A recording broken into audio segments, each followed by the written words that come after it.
Hello my dear students and welcome back to my channel. In today's video, we will be learning about the topic nutrition in plants. So, what is this nutrition? And this topic is very important topic from your chapter life processes. So, what are life processes? Let us discuss. So, life processes are those processes which are essential for the maintenance of life. Okay? So, what are life process?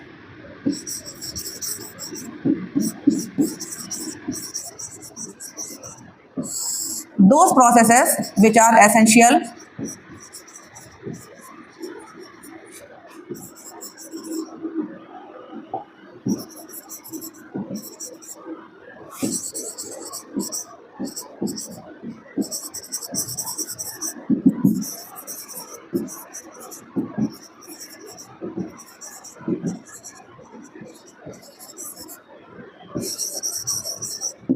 ठीक है, मतलब अगर ऐसे कुछ process हैं जो हमारे body में ना हो तो क्या होगी, हमारी बॉडी सरवाइव नहीं कर पाएगी। तो उनके एग्जांपल्स क्या क्या हैं?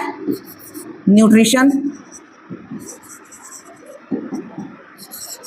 रेस्पिरेशन, सर्कुलेशन, सर्कुलेशन को ही हम ट्रांसपोर्टेशन भी बोलते हैं, और एक्सक्रीशन। ठीक है, तो ये हमारे चार हैं लाइफ प्रोसेस जो कि मेजर प्रोसेस हैं। अगर ये प्रोसेस हमारे बॉडी में नहीं होंगे then we can not survive. तो आज का जो हमारा टॉपिक है that is nutrition, and nutrition basically in plants. So what is nutrition? Nutrition क्या है? न्यूट्रिशन टर्म बना है नरिशमेंट से, और नरिशमेंट का क्या मतलब होता है? दैट इज पोषण। तो intake of food into the body, और क्यों हम खाना खा रहे हैं? For energy required for performing different functions and for the growth of our body. So intake of food into the body for the conversion into energy which is required for the growth and maintenance of the body, as well as for performing various activities in the body. So nutrition is the process of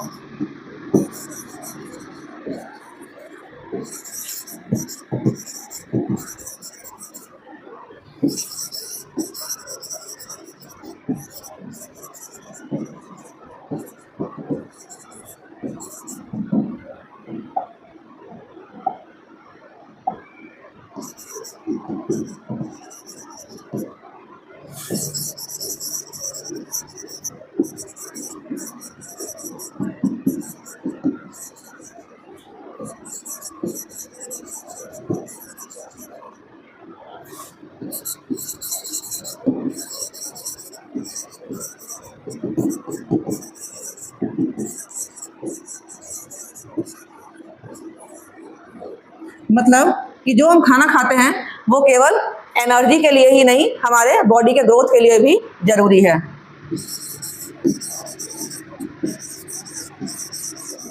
okay, now this nutrition is basically of two types. One is autotrophic and the other is heterotrophic. And we all know that autotrophic means those organisms which prepare their own food, और autotrophic nutrition में आ जाएंगे हमारे plants, blue green algae and few of the cyanobacteria. और heterotrophic का मतलब क्या हुआ? जो खुद से अपना खाना नहीं बना पाते हैं and they depend upon other organisms for their food. So first is autotrophs, है ना? ऑटोट्रॉफ्स में ऑटोट्रॉफिक न्यूट्रिशन होगा और हेटेरोट्रॉफ्स में हेटेरोट्रॉफिक न्यूट्रिशन होगा। ठीक है, ऑटोट्रॉफिक का मतलब, ऑटो का मतलब सेल्फ और ट्रॉफस का मतलब क्या हो गया? फूड। तो they are self, they prepare their food themselves. ठीक है, autotrophs prepare their food themselves.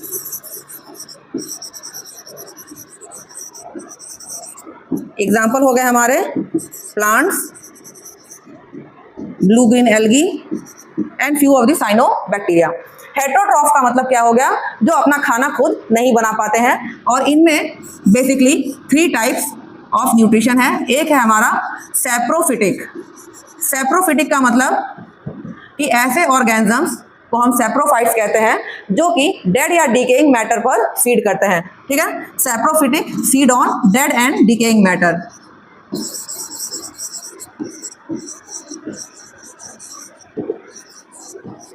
Example क्या हो गया, मशरूम एंड फंगस, ये सबसे बेस्ट एग्जाम्पल है, मशरूम एंड फंगस, ठीक है, various types of other fungi. And then the second one is parasitic. Parasitic का मतलब क्या हो गया कि those organisms are known as parasites which feed on any other organism without harming them. जैसे सबसे अच्छा एग्जांपल है, जो सिर में जुएं होती हैं वो हमारे स्कैल्प से ब्लड को सक करती हैं, लेकिन उनसे हमारे ऊपर कोई फर्क नहीं पड़ता। या जो हमारे पेट में कीड़े हैं वो भी एक सबसे अच्छा एग्जांपल है हमारे पैरासाइट्स का। They feed upon other organisms without harming them. और इसका एग्जाम्पल क्या हो गया, हेड लाइस, है ना, या टिक्स एंड माइट्स, कई सारे एग्जाम्पल्स हैं, ठीक है। इसके बाद एग्जाम्पल को अलग से अंडरलाइन कर देते हैं, ठीक है। इसके बाद नेक्स्ट हमारा क्या है, होलोजोइक, जो कि हम ह्यूमंस में पाया जाता है कि हम क्या करते हैं, कॉम्प्लेक्स फूड मटेरियल का इंटेक करते हैं और उस कॉम्प्लेक्स फूड मटेरियल को हम अपने बॉडी के अंदर डाइजेस्ट करते हैं। तो होलोजोइक के अंदर आ गया हमारा ह्यूमंस, और ह्यूमन का डाइजेस्टिव सिस्टम मैंने अलग से एक वीडियो बना रखा है, आप उसमें उसको आराम से देख सकते हैं अच्छे से। आज का हमारा टॉपिक क्योंकि है प्लांट्स के बारे में, तो हम अब प्लांट्स की बात करते हैं कि न्यूट्रिशन इन प्लांट्स। अब हमने देख लिया कि जो हमारा जो प्लांट है दैट इज एन ऑटोट्रॉफ, ठीक है, कि वो अपना खाना खुद बना रहा है। तो कैसे वो अपना खाना खुद बना रहा है, या प्लांट्स में ही ऐसा क्या है कि वो ही अपना खाना खुद बना सकता है, हम नहीं बना सकते। तो वो चीज़ जो यूनिक फीचर है प्लांट्स में वो क्या है, that is chlorophyll pigment which is present in the chloroplast of the plants. और ये क्लोरोफिल पिगमेंट ही है जो कि प्लांट्स को उनका ग्रीन कलर देता है, ठीक है। तो plants have a green colored pigment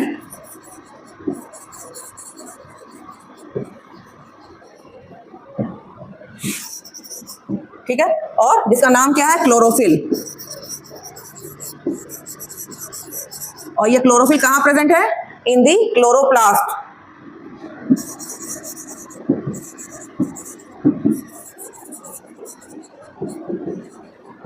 और क्लोरोप्लास्ट क्या है, chloroplast are the site of photosynthesis.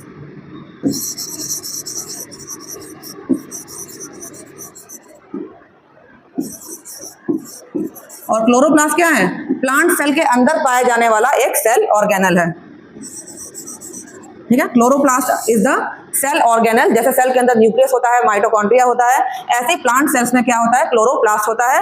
और उस क्लोरोप्लास्ट में पाया जाता है क्लोरोफिल, और इसी क्लोरोफिल की वजह से प्लांट्स में जो ग्रीन कलर होता है वो हमें देखने को मिलता है। अब ये क्लोरोफिल क्या करता है, this chlorophyll absorbs sunlight, and now when it will absorb the sunlight, then the process of photosynthesis will occur and the light energy is converted into chemical energy। तो वो हम अभी यहाँ देखते हैं क्या होता है। तो अब क्या होगा, जो हमारा प्रोसेस है उसका नाम क्या है, फोटोसिंथेसिस,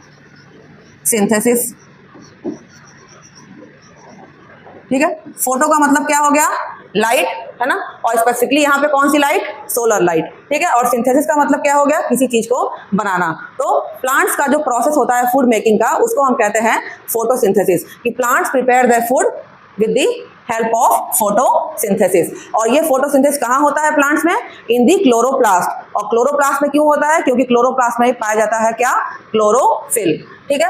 अब क्या रिक्वायरमेंट्स होती है इस फोटोसिंथेसिस की, और फोटोसिंथेसिस से क्या बनता है, क्या बाई प्रोडक्ट बनता है, वो सारी चीजें हम लोग समझ लेते हैं। तो क्या इक्वेशन है कि प्लांट्स ने CO2 यूज किया और H2O यूज किया और क्या बना दिया, ग्लूकोज बना लिया, और ऑक्सीजन को रिलीज कर दिया, और वाटर भी रिलीज हुआ, ठीक है। बैलेंस कर देते हैं इक्वेशन को।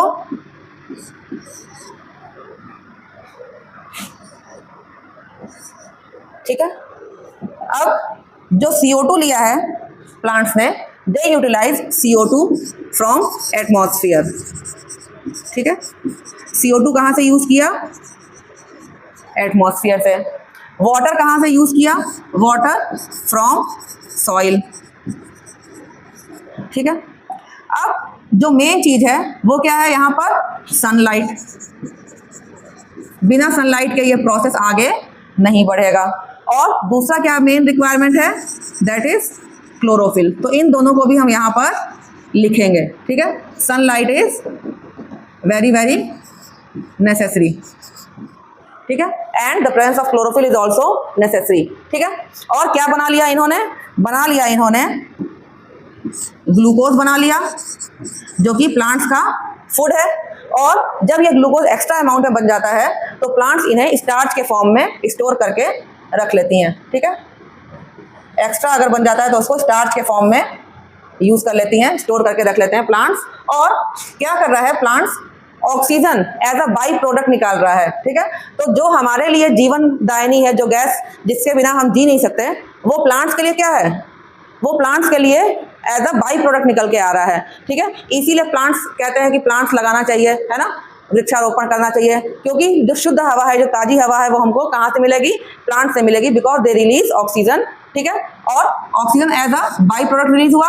और वाटर मॉलिक्यूल, आप कहेंगे कि जब हमने 12 वाटर मॉलिक्यूल यहाँ लिया और 6 हम यहाँ से निकाल रहे हैं, तो हमने यहाँ पे ही 6 क्यों नहीं लिख लिया, तो इसलिए क्योंकि कुछ वाटर का लॉस भी होता है, और उस वाटर लॉस वाले प्रोसेस को हम क्या कहते हैं, we call it transpiration. So loss of water by the process transpiration, ठीक है। इसीलिए हमने वहां पे 12 H2O लिखा और यहाँ पर 6 H2O। तो ये बेसिक स्टेप है हमारा फोटोसिंथेसिस का। रिएक्शन ये हमको पता होनी चाहिए, कई बार ये बेसिक रिएक्शन भी पूछ लेता है, और पूछ लेगा कि CO2 कहाँ से लिया, तो एटमॉस्फेयर से लिया। वाटर कहाँ से लिया, सॉइल से लिया। सनलाइट, सन से। क्लोरोफिल प्लांट के अंदर प्रेजेंट होना चाहिए। बनाया क्या उसने, ग्लूकोज। रिलीज क्या किया as a by product, oxygen. और क्या रिलीज हुआ, water in the form of water vapour, जो कि ट्रांसपीरेशन कहलाता है वो प्रोसेस, ठीक है। अब ये जो हम देख रहे हैं यहाँ पे कि यहाँ पर CO2 लिया और ऑक्सीजन उसने दिया, तो ये जो एक्सचेंज ऑफ गैसेस हो रही हैं प्लांट्स में, ये किसके थ्रू हो रही हैं, ठीक है। और ये जो पूरा प्रोसेस है ये कैसे आगे बन रहा है, तो सबसे पहले हम बात कर लेंगे इस प्रोसेस की। ये बिल्कुल इतना सिंपल प्रोसेस नहीं है। अभी जब आप हायर क्लासेस में जाएंगे तो ये बिल्कुल आपको समझ में आएगा कि कॉम्प्लेक्स रिएक्शन है, लाइट रिएक्शन, डार्क रिएक्शन, ये सारी बातें होंगी हायर क्लासेस में। लेकिन यहाँ पर भी अभी कम से कम 3 स्टेप्स हैं जो कि हमको समझना है। पहला स्टेप क्या है, पहला स्टेप है absorption of the light energy by chlorophyll. दूसरा स्टेप है कि splitting up of water molecule. ये जो वाटर मॉलिक्यूल स्प्लिट होगा तब हमको वहां पे ऑक्सीजन मिलेगा, और जो हमने लाइट एनर्जी एब्जॉर्ब की है वो कन्वर्ट होगी केमिकल एनर्जी में। और तीसरा क्या है कि कार्बन डाइऑक्साइड का रिडक्शन होकर बनेगा हमारा ग्लूकोज। रिडक्शन का मतलब क्या होता है, reduction is removal of oxygen और एडिशन ऑफ हाइड्रोजन। तो यहाँ पर हमारा 6 कार्बन था और ऑक्सीजन था, और यहाँ पर हमारा हाइड्रोजन यहाँ पर ऐड हो गया, means reduction of carbon dioxide to carbohydrate या ग्लूकोज। तो 3 बेसिक स्टेप्स जो हैं, पहले हम लोग ये समझ लेते हैं 3 basic steps of photosynthesis.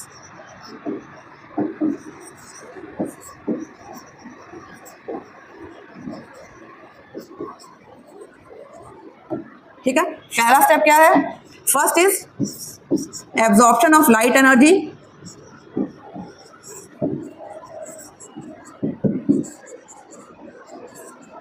Bye chlorophyll. ठीक है, और ये लाइट एनर्जी कहां से आ रही है, सन से। Then second is conversion of this light energy into chemical energy, conversion of light energy to chemical energy,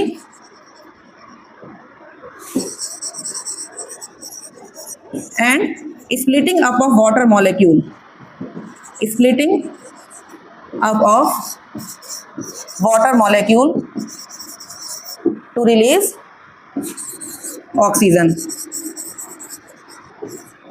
और तीसरा स्टेप क्या है, reduction of carbon dioxide to glucose, reduction of CO2 to glucose. ठीक है, ये 3 basic steps हो गए हमारे फोटोसिंथेसिस के। अब जो हमने बात की थी यहाँ पर एक्सचेंज ऑफ गैसेस की, कि एक तरफ से CO2 क्या कर रहा है, इन हो रहा है, और दूसरी तरफ से O2 आउट हो रहा है, यानी कि एक्सचेंज हो रहा है गैसेस का।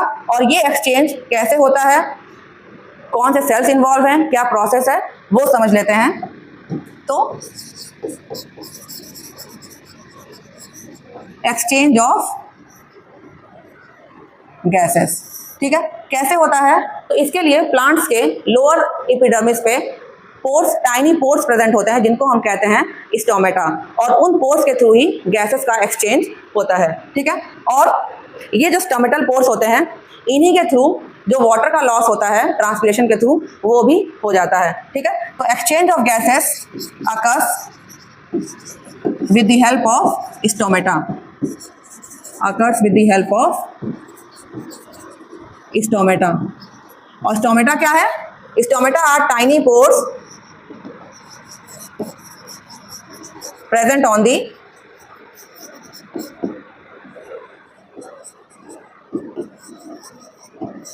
lower epidermis of leaf। इसका मतलब ये नहीं है कि ऊपर नहीं होगा, है ना, सरफेस पे होता है, लेकिन ज्यादातर जो स्टोमेटा होते हैं वो लोअर एपिडर्मिस पे रहते हैं, इसलिए कि अगर स्टोमेटा जो है वो ऊपर वाले सरफेस पे रहेंगे तो वो ज्यादा एक्सपोज है सनलाइट से। क्या होगा कि अगर स्टोमेटा ऊपर के सरफेस पे ज्यादा रहेंगे तो क्योंकि सनलाइट डायरेक्टली पड़ेगी वहां पर, तो जो वाटर का लॉस है वो ज्यादा होगा। लेकिन अगर वो लोअर साइड पे है तो वहां से वाटर का लॉस कम हो सकता है, इसीलिए लोअर एपिडर्मिस पे अमाउंट ऑफ स्टोमेटा ज्यादा होता है, अपर एपिडर्मिस पे बहुत ही कम होता है, ठीक है। अब जैसे मैंने बात कर ली कि वाटर लॉस होता है प्लांट्स में, और ये वाटर लॉस भी किससे हो रहा है? स्टोमेटा से। तो स्टोमेटा का मेन तो काम है एक्सचेंज ऑफ गैस, लेकिन उसके साथ साथ एक सब्सिडियरी भी काम इसका क्या हो जा रहा है कि क्योंकि रास्ता मिल रहा है पानी को इवेपोरेट होने का, तो वहीं से क्या हो रहा है, हमारा water loss with the help of transpiration वो भी हमारा स्टोमेटा में ही हो जा रहा है। तो अगर मान लो ह्यूमिड एनवायरनमेंट है, हॉट एनवायरनमेंट है, और प्लांट्स को CO2 भी चाहिए फोटोसिंथेसिस करने के लिए, लेकिन पानी की कमी है ना, तो उस समय क्या करेगा प्लांट्स? हमेशा अपने स्टोमेटा को ओपन नहीं करेगा। जैसे ही उसकी CO2 की रिक्वायरमेंट फुल हो जाएगी, they will close it's stomata. अब ये जो ओपनिंग और क्लोजिंग होती है स्टोमेटा की, that is guarded by guard cells, है ना। जो opening and closing of stomata है वो किसके थ्रू होता है? It occurs through guard cells. वो हम देख लेते हैं अभी।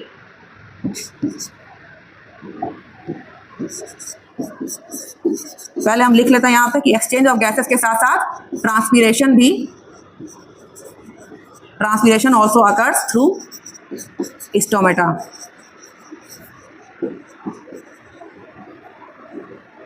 ठीक है। और अब क्या होगा? The opening and closing,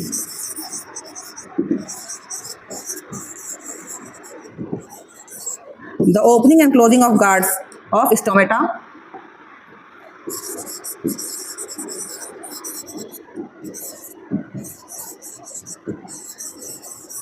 is guided by the guard cells, ठीक है। अब ये कैसे होता है समझ लेते हैं स्टोमेटा का फिगर बना के। तो ये जो गार्ड सेल्स होते हैं, they are kidney shaped cells, ठीक है, किडनी शेप होते हैं ये सेल्स, और दो, ठीक है। और क्या होगा? इनके बीच का ये जो स्पेस है इसको हम कहते हैं स्टोमेटा, और ये हमारे क्या कहला गए? दीज आर नोन एज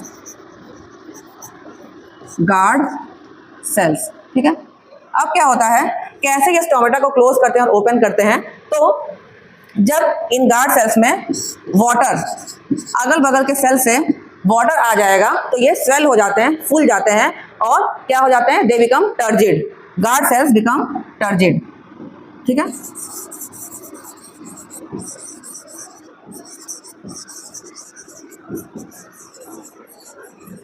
ठीक है, कब? जब वाटर आ जाता है अगल बगल के सेल से गार्ड सेल्स में, दे बिकम टर्जिड, और टर्जिड होने के बाद क्या होगा? स्टोमेटा इज ओपन, ठीक है। जब ये फूल जाएंगे तो इनके बीच का जो स्पेस होगा वो ज्यादा रहेगा, और स्टोमेटा हमारा किस स्टेज में आ जाएगा? ओपन। अब वहीं अगर वाटर जो है वो निकल गया, जब वाटर निकल गया तब ये क्या बन गया?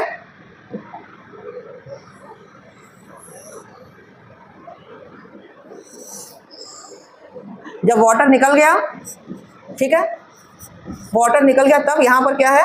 अब ये स्टोमेटा जो है वो क्लोज हो गया। वहां पे आप देख रहे हैं ज्यादा गैप, यहाँ पे क्या हो गया? कम गैप। तो व्हेन वाटर क्या हो गया, रिमूव हो गया, उस समय गार्ड सेल्स क्या हो जाते हैं, they become flaccid, guard cell becomes flaccid, और उस समय हमारा स्टोमेटा क्या हो जाएगा, इट विल क्लोज। ठीक है, जैसे जो किशमिश होती है अगर आप उसको पानी में रखें तो वो फूल जाती है, तो that stage is known as turgid, और जब वो सिकुड़ी हुई स्टेट में रहती है उसको हम क्या कह देते हैं, फ्लैसिड। तो ये हमारा स्टोमेटा का एक रफ डायग्राम हो गया कि स्टोमेटा कैसे ओपन और कैसे क्लोज स्टेट में होती है। गार्ड सेल्स में जब वाटर इन होता है then guard cells become turgid and stomata is open, and when guard cells से वाटर निकल जाता है then they become flaccid and the stomatal pore is close. ठीक है, अब बच्चों दो एक्टिविटीज़ हैं आपके बुक्स में, और अब जैसे हम समझ रहे हैं कि सीबीएसई ने 50% कर दिया है क्वेश्चन कॉम्पिटेंसी बेस्ड, तो ज़्यादातर जो फोकस होंगे वो एक्टिविटी बेस्ड क्वेश्चंस पे होंगे जो कि कॉन्सेप्चुअल क्वेश्चंस होने चाहिए। तो इसके लिए हमें एक्टिविटीज़ जो है वो समझनी बहुत ज़रूरी है। तो जो सबसे पहली एक्टिविटी है यहाँ पर, एक्टिविटी 6.1, इसको समझ लेते हैं। क्या कह रहा है इस एक्टिविटी में, इट इज सेइंग दैट कि कोई हम प्लांट ऐसा सेलेक्ट करें जिसमें कि वेरीगेटेड लीफ हो। वेरीगेटेड लीफ का मतलब कुछ ऐसे प्लांट्स होते हैं जिनमें कि पूरी लीफ जो है वो ग्रीन नहीं होती, कुछ पोर्शन रेड या कुछ पोर्शन येलो होता है। तो it is saying in the activity that select a potted plant, है ना, पॉटेड प्लांट जिसमें कि वेरीगेटेड लीफ हो। ठीक है, टेक अ पॉटेड प्लांट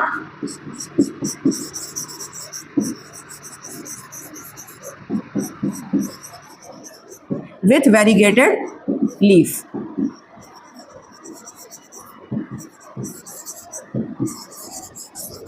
ठीक है, और क्या कह रहा है कि अब इस प्लांट को, इस जो गमला है इस प्लांट का, इसको हम अंधेरे कमरे में कम से कम 3 दिन के लिए रख दें तो क्या होगा, उससे पूछ सकता है। तो what will happen if we keep this potted plant in a dark room for 3 to 4 days। तो जितना भी इसने स्टोर किया होगा अपना फूड, जैसे हमने पढ़ा था अभी कि जो ग्लूकोज है जब एक्स्ट्रा बन जाता है then plants store it in the form of starch. ठीक है, तो जब हम इस प्लांट को 3 दिन के लिए अगर हम अंधेरे कमरे में रख देंगे तो जितना भी स्टार्च होगा इस प्लांट में that will all be used up. ठीक है, तो keep it in dark for 3 days। ठीक है, होगा क्या, all starch will be used up, all starch will be used up. Next कह रहा है कि 3 दिन के बाद उस प्लांट को हम सनलाइट में वापस रख दें।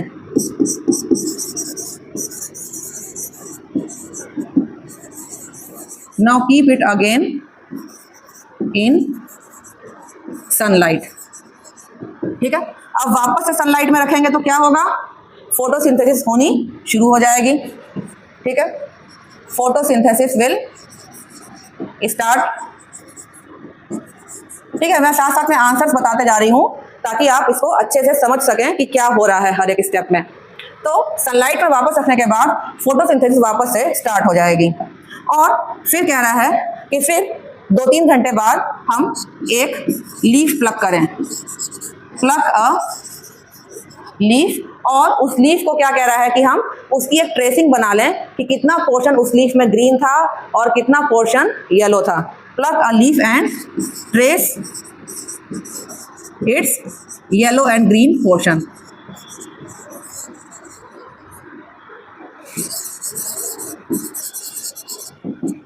ठीक है, येलो और ग्रीन पोर्शन को क्या कर लिया हमने, ट्रेस कर लिया। यहां बना लेते हैं कि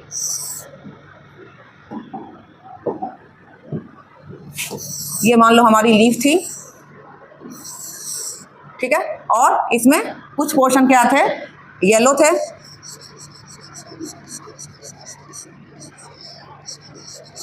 ठीक है, मान लो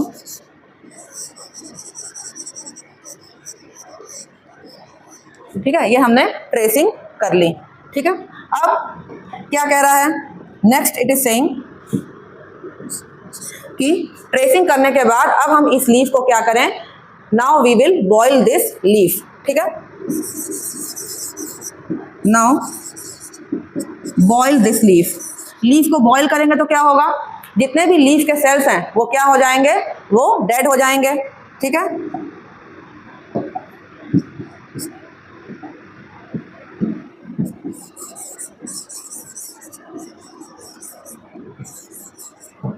ठीक है, सेल्स डेड हो जाएंगे। नेक्स्ट क्या कह रहा है, अब कह रहा है कि इस बॉइल्ड लीफ को, ठीक है, इस बॉइल्ड लीफ को एक अल्कोहल के वाटर बाथ में वापस से हम बॉईल कर दें। ठीक है, put it in an alcohol water bath. ठीक है, मतलब क्या कर दिया कि एक बीकर लिया, उसमें अल्कोहल डाला और वो बॉइल्ड लीफ को उसमें डाल दिया। अब क्या होगा कि जब लीफ को हमने पहले बॉईल किया था तो लीफ के जो सेल्स थे वो क्या हुए, वो टूट गए। अब जब हम इसको अल्कोहल में बॉईल करेंगे तो जितना भी क्लोरोफिल जो पिगमेंट होगा वो अब डिसॉल्व होकर अल्कोहल में आ जाएगा। हमारा जो अल्कोहल का कलर हो जाएगा दैट विल बिकम ग्रीन, और जो हमारी लीफ होगी वो कलरलेस लगभग हो जाएगी। ठीक है, तो क्या हो जाएगा, ऑल द पिगमेंट्स, पिगमेंट यहाँ पे क्या है, क्लोरोफिल। ठीक है, ऑल द पिगमेंट यानी कि chlorophyll will dissolve in alcohol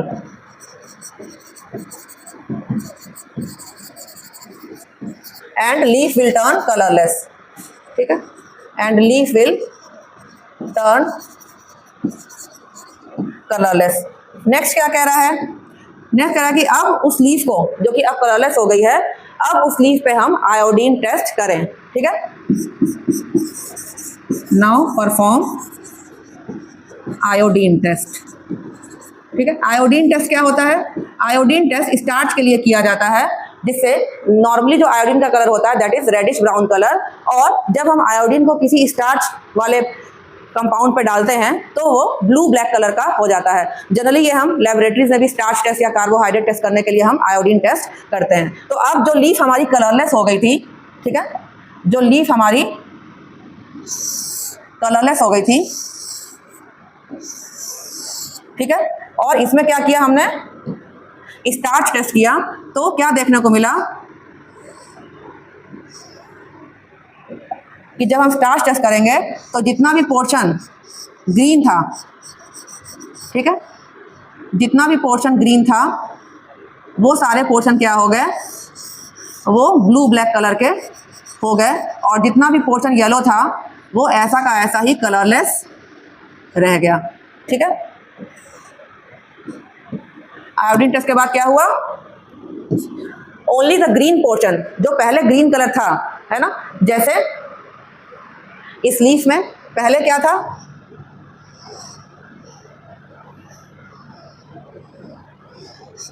ये ऐसे था वेरिएशन कि इतना पोर्शन येलो था और ये इतना पोर्शन क्या था, ग्रीन था।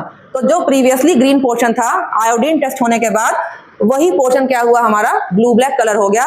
इसका मतलब कि जो ग्रीन पोर्शन था वहीं पर स्टार्च बना, इसका मतलब कि वहीं पर फोटोसिंथेसिस हुआ, इसका मतलब क्या हुआ कि वहीं पर हमारे क्लोरोफिल प्रेजेंट थे जो कि फोटोसिंथेसिस के लिए हेल्प किए, क्योंकि सनलाइट हमने इसको दे दी, बाहर हमने रखा तो CO2 भी इसको मिल गया, पॉट में था तो वाटर ही मिल गया, केवल अंधेरे में क्या था, फोटोसिंथेसिस नहीं हो रही थी तो सारा स्टार्च यूजअप था। अब जब हमने इसको लाइट में लाया तो जितना भी पोर्शन ग्रीन था वही हमारा आयोडीन टेस्ट में ब्लू ब्लैक आया, and this activity proves that chlorophyll is necessary for photosynthesis. तो आयोडीन टेस्ट होने के बाद क्या हुआ, only the previously green portion, only the previously green portion was positive in iodine test। और positive iodine test का मतलब क्या हुआ, ब्लू ब्लैक कलर।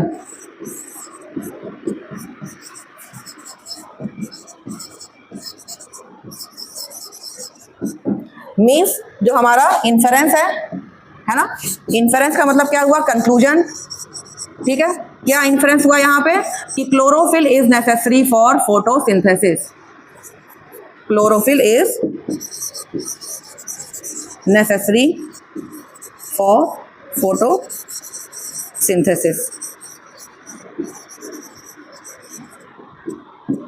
ठीक है, एक तो ये एक्टिविटी हो गई, एक और एक्टिविटी है दैट इज एक्टिविटी 6.2, इसको भी समझ लेते हैं। यहां पर कह रहा है कि आप दो एक जैसे प्लांट, पॉटेड प्लांट ले, ठीक है,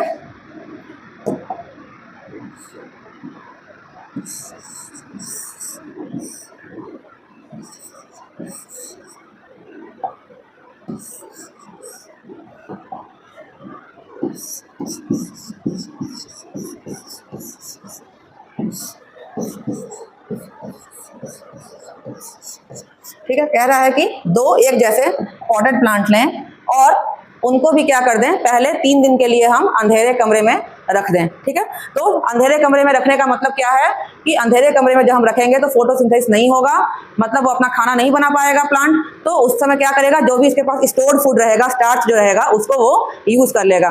ठीक है, और अब 3 दिन के बाद हम उसको क्या करें, वापस से हम उसको बाहर निकालें सनलाइट में और उसको एक प्लेटफॉर्म पे हम रख दें। ठीक है, और क्या करें कि एक में हम पोटेशियम हाइड्रोक्साइड डाल दें, एक में हम डाल दें पोटेशियम हाइड्रोक्साइड और एक को हम ऐसे ही रहने दें। और क्या करें, ऐसे बेल जार से हम इसको बंद कर दें। ठीक है, तो अब क्या होगा, अंधेरे में रखा हुआ था, अब हमने इसको कहाँ डाल दिया, अब हमने इसको सनलाइट दे दी।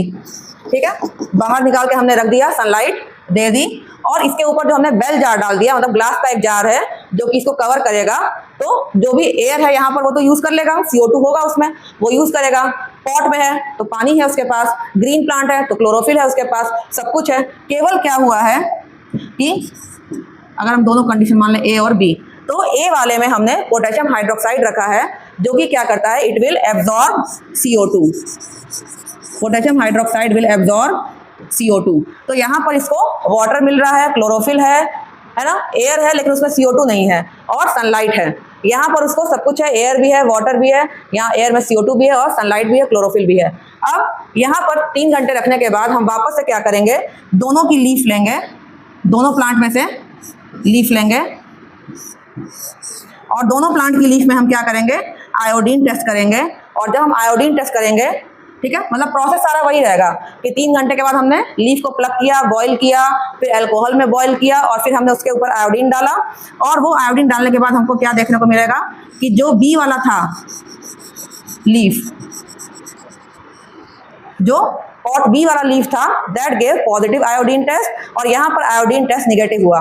इसका मतलब क्या हुआ कि यहाँ पर फोटोसिंथेसिस नहीं हुई। तो क्लोरोफिल तो था यहाँ पे, फिर क्यों फोटोसिंथेसिस नहीं हुई, सनलाइट भी थी, तो क्या नहीं था यहाँ पे, यहाँ पर नहीं था हमारा CO2। इसका मतलब क्या हो गया कि यहाँ पर हमको इन्फरेंस क्या मिला, the inference drawn here is that CO2 is necessary for photosynthesis. CO2 is necessary for photosynthesis।